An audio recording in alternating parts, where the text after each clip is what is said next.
In this age of technology, you can pretty much buy anything to automate or make your life easier. But sometimes, if you want it done just right, you have to build it yourself, as Yesenia de Avila found out.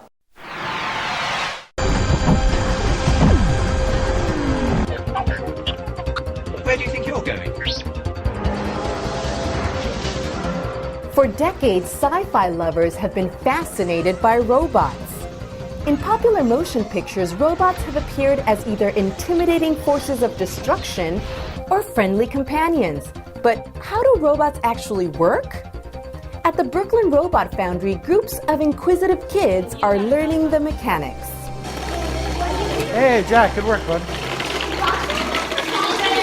The Brooklyn Robot Foundry was born when Jenny Young, a mechanical engineer, and David Van Esselston, a teacher and software engineer and father of 2 girls, dreamed about a place where young kids could work together to create and learn how to build a robot from scratch.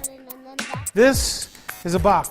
This is going to be our robot. The robots in general somehow occupy some real part of kids' imagination. My background's sort of in education, and Jenny's background's in mechanical engineering, so I think we've just been playing with what are the developmentally appropriate sort of challenges. What they discovered? Magnetic screws.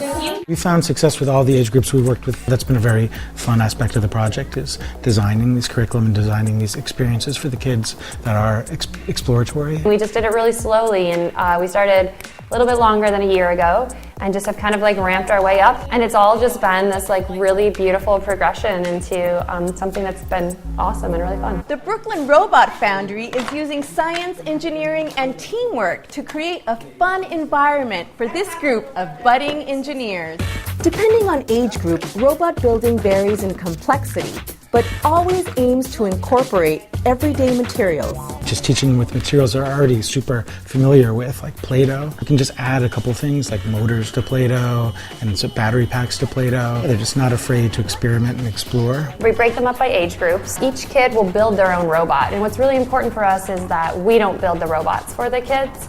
The kids do it themselves. So it's all about empowering and teaching the kids that they can do it. Most classes start off with the basics. A simple introduction to circuits, and then we'll just power something as simple as a light bulb. And it's really fun because it's a really quick way for kids to do something hands-on and actually see it do something. So light up is wow, look, my light bulb is lighting up, and they get really, really excited. Wow. The parents are finding that Robot Foundry fills a gap in their children's curriculum. It's hard to find something that's age appropriate for 8, 9, 10-year-old children.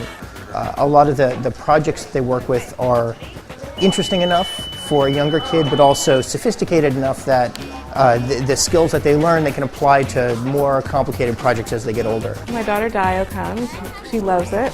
We hadn't been able to find anything in the area that involved robotics or robot making for a while, so that was exciting. It's fantastic. Parents have been very supportive of Jenny and Dave's effectiveness as teachers and role models. They're very encouraging and sort of gently challenging, and they're allowing the kids to use their imaginations, to think for themselves, and to sort of explore why they're doing what they're doing. And with the girls in particular? Oh, it worked! Wow, Dio, it looks awesome. Jenny has a special impact. Jenny really inspires Dio, and I think makes her think I could be a scientist. And the mindset of these robot enthusiasts? I just like building robots. Once I think about robots, they take over my mind. For more information, visit brooklynrobotfoundry.com.